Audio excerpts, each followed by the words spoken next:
പോലീസിന്റെ നടപടി എങ്ങനെ കാണുന്നു? പോലീസിന്റെ നടപടി സത്യം പറഞ്ഞ് ഞങ്ങളെ മനഃപൂർവ്വം ഈ ജാഥയെ തകർക്കാനും അല്ലെങ്കിൽ ഈ പ്രതിഷേധത്തെ അടിച്ചൊതുക്കാനുള്ള ഒരു സമീപനം എടുത്തത്. കാരണം വളരെ സമാധാനപൂർവ്വം അവിടെ നടക്കുന്ന ഒരു പ്രതിഷേധമായിരുന്നു.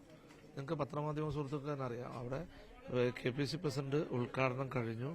പ്രതിപക്ഷ നേതാവ് സംസാരിക്കുന്ന സമയത്താണ് യാതൊരു പ്രകോപനമില്ലാതെ ആ സ്റ്റേജിലേക്കാണ് മറ്റേ വെള്ളം ചേറ്റിയത്.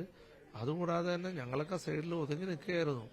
അവിടെ കൊണ്ടുവന്ന സ്റ്റേജിന് തൊട്ടടുത്താണ് ടിയർ ഗ്യാസ് പൊട്ടിക്കുന്നത്. ടിയർ ഗ്യാസ് സാധാരണ ടിയർ ഗ്യാസ് അല്ലായിരുന്നു. വീര്യം കൂടി എന്തോ കെമിക്കൽ ഉപയോഗിച്ചിട്ടുള്ള ഒരു ടിയർ ഗ്യാസ് ആയിരുന്നു. ഇത് ജനാധിപത്യ വിരുദ്ധമായ ഒരു നടപടിയാണ് ഈ ഗവൺമെന്റ് എടുത്തത്.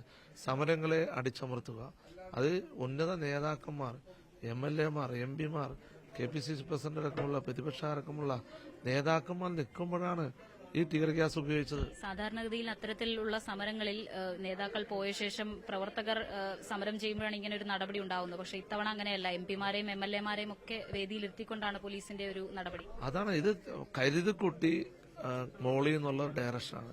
ഞങ്ങൾ പറയില്ലേ, മുഖ്യമന്ത്രിയുടെ ഒരു ഗൂഢസംഘമാണ് ഈ പോലീസിനെ നിയന്ത്രിക്കുന്നത്. ആ ഗൂഢസംഘത്തിന്റെ നിർദ്ദേശപ്രകാരമാണ് KPC പ്രസിഡന്റ് അടക്കമുള്ള നേതാക്കന്മാരെ വകവരുത്തുക, അല്ലെങ്കിൽ അവരെ മനഃപൂർവ്വം ഉപദ്രവിക്കാൻ വേണ്ടിയാണ് ഇങ്ങനൊരു സമീപനമെടുത്തത്. ഇത് ഒരു കാരണവശാലും അംഗീകരിക്കാൻ പറ്റില്ല.